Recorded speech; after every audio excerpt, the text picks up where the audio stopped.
قرآن مجید نے سورہ انعام کی آیت نمبر 32 میں ارشاد فرمایا ہے، فرمایا وَمَا الْحَيَاةُ الدُّنْيَا إِلَّا لَعِبًا وَلَّهْوٌ، فرمایا دنیا کی زندگی نہیں ہے مگر کھیل کود اور غلط۔ کوئی ملنگ آپ کو نظر نہیں آئے گا، چونکہ داتا صاحب کی تعلیمات بالکل اس کے برعکس ہیں۔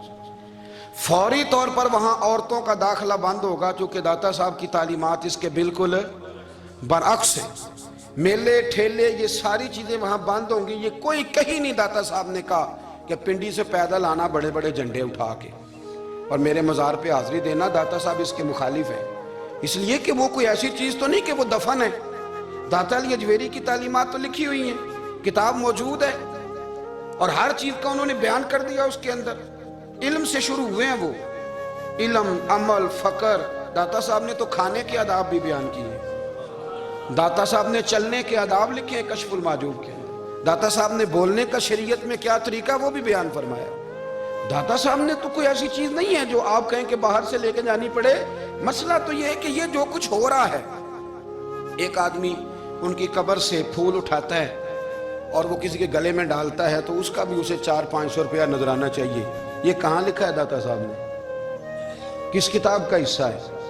ان کے مزار کو آپ جس مرضی چیز سے غسل دیں، اور داتا صاحب نے نہیں کہا تھا کہ سندل لے کے آنا تو میری قبر کو غسل دینا، انہوں نے کہیں نہیں کہا۔ کیوں زیادتی کرتے ہیں مشائخ کے ساتھ؟ میرے اعلیٰ حضرت فاضل بریلوی رضی اللہ تعالیٰ عنہ سے کسی نے پوچھا تھا، ہم بڑی لوگوں کی باتیں سنتے ہیں، مزارات پہ لوگ جاتے تھے تو نفع ہوتا تھا، اب کیا بات ہوئی؟ اب اس طرح سے ہماری دعائیں مستجاب نہیں ہوتی۔ اعلیٰ حضرت فرمانے لگے، تم بزرگوں کے مزاروں پہ غیر شرعی کام کرتے ہو، اللہ والے تم سے ناراض ہو گئے۔ وہ تو تم سے ناراض ہیں، وہ تمہاری سفارش کریں گے اللہ کی بارگاہ میں، وہ تو ناراض ہیں تم سے۔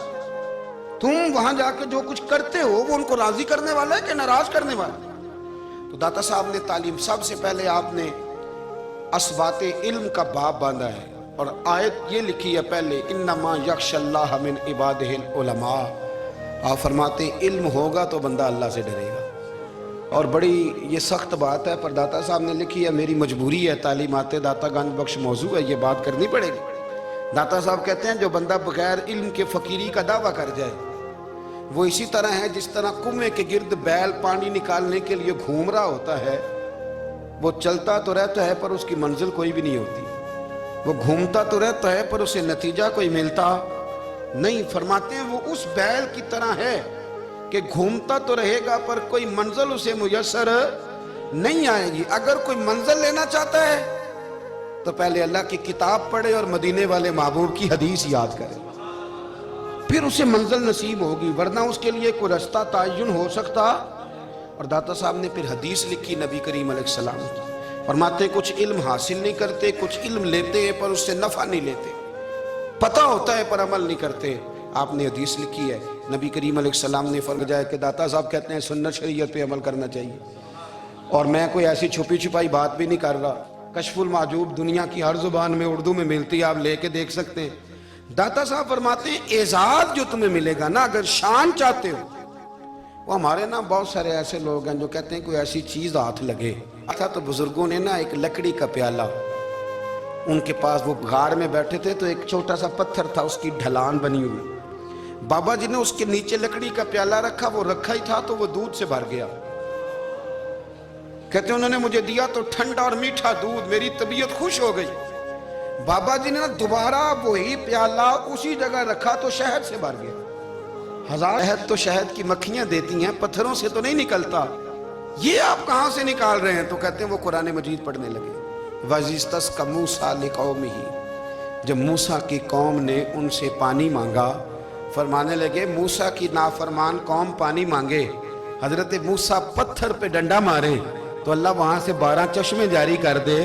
جو رب حضرت موسیٰ کی نافرمان قوم کے لیے پتھر اور پہاڑوں سے چشمے نکال دیتا ہے نا، وہ محمد عربی کے غلاموں کے لیے پتھر اور پہاڑوں سے دودھ اور شہد بھی نکال دیا کرتا ہے۔ وہ بزرگ کہنے لگے بس بات یہ ہے کہ آج بھی ہو اگر ابراہیم کا ایمان پیدا تو آگ کر سکتی ہے انداز گلستاں پیدا۔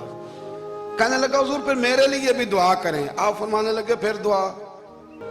حضرت ابو بکر صدیق اللہ کی بارگاہ میں دعا کرتے ہیں، کہتے ہیں یا اللہ مجھے پیسے زیادہ دے۔ اللہ اکبر، انداز دیکھے داتا صاحب نے لکھا یا اللہ مجھے پیسے، اللہ مجھے مال زیادہ دے پر مالک مجھے مال کی محبت نہ دینا۔ عجیب دعا ہے بھئی یہ بھی، اللہ پیسے دے پر پیسوں کی محبت۔ اب داتا صاحب نے لکھا ہے ناراض ہونا ہوا تو داتا صاحب سے ہونا۔ داتا صاحب کہتے ہیں میں نے ایسے امیر دیکھے ہیں جن کے پاس دولت تو ہے پر انہیں دولت سے پیار کرنا کہ بادشاہی معلوم ہو۔ کوئی یہ نہ سمجھے کہ بابے کو تو جوڑے کی ضرورت ہے، اسے کپڑے نہ لے کے دے دوں۔ اس طرح کی فقیری کرنا کہ فقیری بادشاہی معلوم۔ یہ کیا بات ہوئی کہ رنگ روپ اس طرح کا اختیار کرنا کہ ترس آئے کہ چلو حضرت صاحب کو بندہ 500 دے ہی جائے مہربانی کر کے۔ میری جماعت میں نا مزاج ہے کرامتوں کا، مجھے وہ ساری باتیں بھی آتی ہیں کہ ایک بندہ کراچی سے آیا، داتا صاحب حاضری دی تو اس کی لاٹری نکل آئی، یہ بھی مجھے آتی ہے، لکھی پڑھی ہے میں نے، کتابوں میں ہے یہ بھی۔ یہ ساری باتیں نا آتی ہیں کرامتوں میں، بڑی ساری چیزیں لوگ بیان کرتے ہیں کہ میں وہاں آیا اور میں نے حاضری دی تو موج لگ گئی۔ یہ ساری باتیں آتی ہیں، ہمارے پرانے بزرگ اور بھی قصے سنایا کرتے تھے، ساری ہمیں چیزوں کا پتہ، پر جو عنوان ہے نا وہ حضرت شیخ ابو نور کہتے ہیں کہ ایک بندہ داتا صاحب کے مزار پہ گھوم رہا تھا، داتا 10 روپے دے 10 روپے دے 10 روپے دے، تو ایک بندہ بڑی دیر سے اسے دیکھ رہا تھا، وہ کہنے لگا داتا نے تجھے کیا دینا ہے، ادھر آ میں دوں۔ اس نے 10 دیے، بندہ بڑا حسین تھا، ہنس پڑا، کہنے لگا داتا تیرے بھی صدقے جاؤں، دلانے لگا تو منکر سے ہی دلوا دیے، جو نہیں مانتا اسی سے دلوا دیے۔ وہ بڑا پریشان ہوا، میں اور چکر میں تھا، اس نے میرے اوپر ہی جڑ دی ہے بات، کہنے لگا داتا تیرے صدقے جاؤں۔ تو یہ ساری باتیں کتابوں میں موجود ہیں، لوگوں نے اپنے اپنے مشاہدات جو جس کے ساتھ پیش آیا اس نے بیان کیے ہیں۔ بہت ساری باتیں قابل بیان ہیں، پر جو عنوان ہے میں اس پہ رہنا چاہتا ہوں۔ داتا صاحب رحمت اللہ علیہ فرماتے ہیں ہماری تعلیمات ہیں کہ اپنے دکھ درد دنیا داروں سے بیان نہیں کرنے، سوال کا دروازہ لوگوں کے سامنے کھولنا، اللہ والوں سے کہیں گے کبھی کہنا ہوگا تو دنیا داروں سے کہنا۔ کہتے ہیں کہ شیخ احمد نام کے بزرگ تھے، ساری زندگی کسی کو کام نہیں بتایا، ساری زندگی بڑی مشکلات آئیں پر کبھی اپنی ذات پر سوال کا دروازہ نہیں کھولا۔ ایک ایسی مشکل آئی کہ جو حل ہی نہیں ہوتی تھی، کسی نے ان پر کوئی الزام لگا دیا۔ ابو مسلم نام کا ایک بادشاہ تھا، اس کی حکومت تھی، اس نے پکڑ کے قید میں ڈال دیا۔ اب قید میں ہیں، جرم لگ گیا ہے، فرد جرم عائد ہو گئی ہے، جیل میں ہیں۔ لوگ کہنے لگے حضرت جی اپنی صفائی میں کچھ کہیں، فرمانے لگے ساری زندگی بندوں سے کچھ نہیں کہا، اللہ رسول کو پتہ ہے میں بے گناہ ہوں، مجھے کہنے کی ضرورت نہیں۔ داتا غانی بخش علی حجویری نے لکھا ہے، داتا صاحب کہتے ہیں تو یقین کامل تو پیدا کر، تو ایمان تو پختہ کر۔ داتا صاحب کہتے ہیں وہ ابو مسلم جو بادشاہ تھا وہ نیک آدمی تھا، اسے رات کو خواب میں نبی کریم کی زیارت نصیب ہوئی، اور حضور سید عالم صلی اللہ علیہ وسلم فرمانے لگے تو نے اللہ کا ایک نیک بندہ جیل میں ڈال دیا، ڈر نہیں آتا، وہ تو بے گناہ ہے۔ بادشاہ آدھی رات کو خود اٹھا، دادا صاحب فرماتے ہیں کسی گارڈ کو نہیں بھیجا، پولیس والے کو نہیں بھیجا، جیلر سے نہیں کہا، خود گیا، جا کے جیل کا دروازہ کھولا، دروازہ کھول کے اس درویش کو آزاد کیا، کہنے لگا بابا جاؤ مجھے پتہ چل گیا بے گناہ ہے۔ بابا جی سلام کر کے جانے لگے تو بادشاہ پھر آگے آیا، ہاتھ باندھے، ہاتھ چومے، کہنے لگا حضور آپ بڑے نیک ہیں، میرے لیے کوئی حکم ہو تو بتائیے گا، میرے لائق کو خدمت ہو تو بتائیے گا۔ تو شیخ احمد فرمانے لگے تجھے ابھی بھی سمجھ نہیں آئی، تجھے ابھی بھی نہیں سمجھ آئی؟ کہنے لگا حضور کیا؟ فرمانے لگے جو تہجد کے وقت تجھے اٹھا کے مجھے رہا کرنے بھیج سکتے ہیں وہ میری کوئی ضرورت باقی رہنے دیں گے؟ مجھے کوئی ضرورت پڑے گی کسی اور کو کہنے کی؟ اصل میں ہماری طبیعت ہے، ہم نے بندوں سے دل لگا لیا ہے، دل اللہ رسول سے لگاؤ، کسی بندے سے لگانا تو اس سے لگاؤ جو اللہ والا ہو۔ آپ فرماتے ہیں کہ اپنی ساری خواہشات اپنے رب رسول سے، آپ فرماتے ہیں کہ اگر اللہ کے حوالے اپنی خواہشات کر دو گے تو رب تمہیں نا عام لوگوں سے زیادہ عطا کرے گا، عام لوگوں سے۔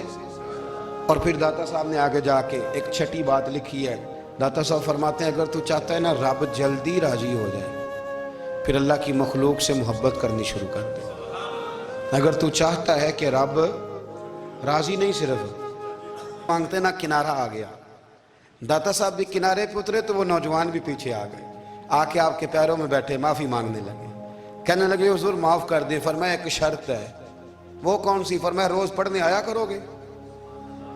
میں کہا حضور آیا کریں گے.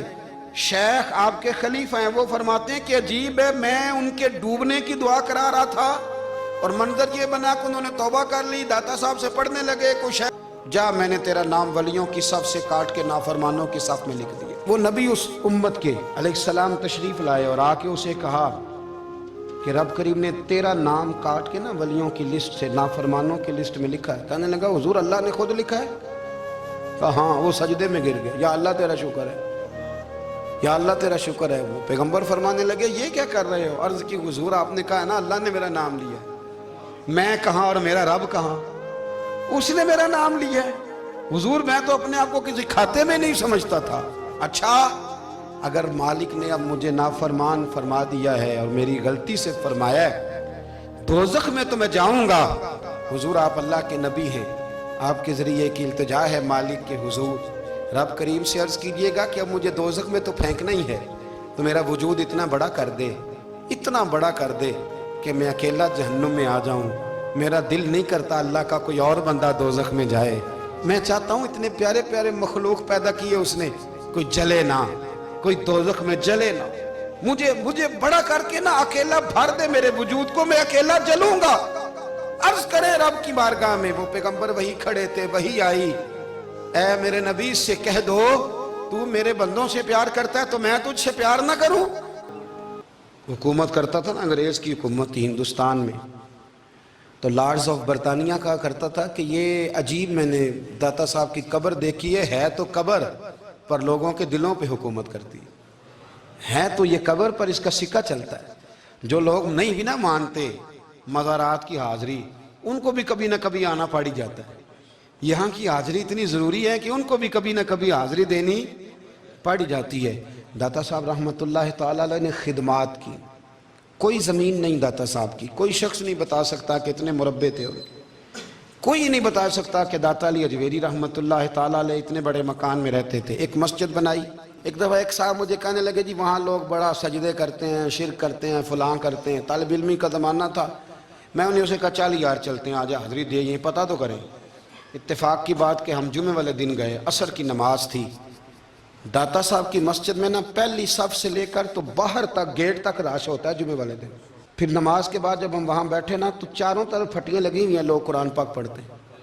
اگر کوئی ایک آدمی ہزاروں میں سے غلط کام کرے بھی تو وہ داتا صاحب نے تو نہیں نہ کہا اسے. میں کہتا ہوں تمہیں وہاں جاہل بندے تو نظر آتے ہیں, تو جو وہاں سارا دن قرآن پڑھا جاتا ہے وہ نہیں نظر آتا, جو وہاں حدیث پاک کا درس ہوتا ہے وہ نہیں دکھائی دیتا.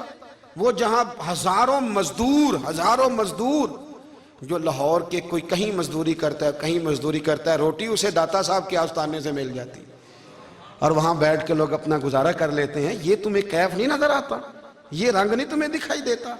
او بھائی وہاں ہر جمعے ہزاروں لوگ اللہ کے حضور جھکتے ہیں, کوئی ایک آدھ آدمی غلط کام کرتا تمہیں دکھائی دیتا ہے تو اس کو بنیاد بنا لیتے ہو.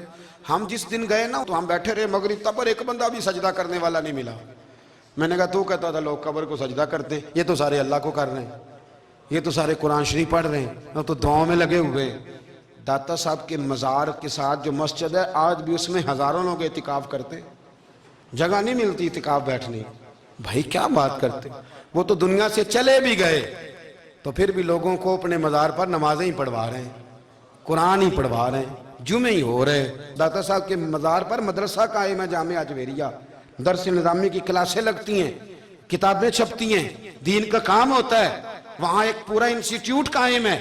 مہربانی فرمائیں اب تعصب کی اینک اتار دیں, فرقہ واریت کا ذوق چھوڑ دیں, صحیح کو صحیح کہنا سیکھیں, اصل کو اصل کہنا سیکھیں.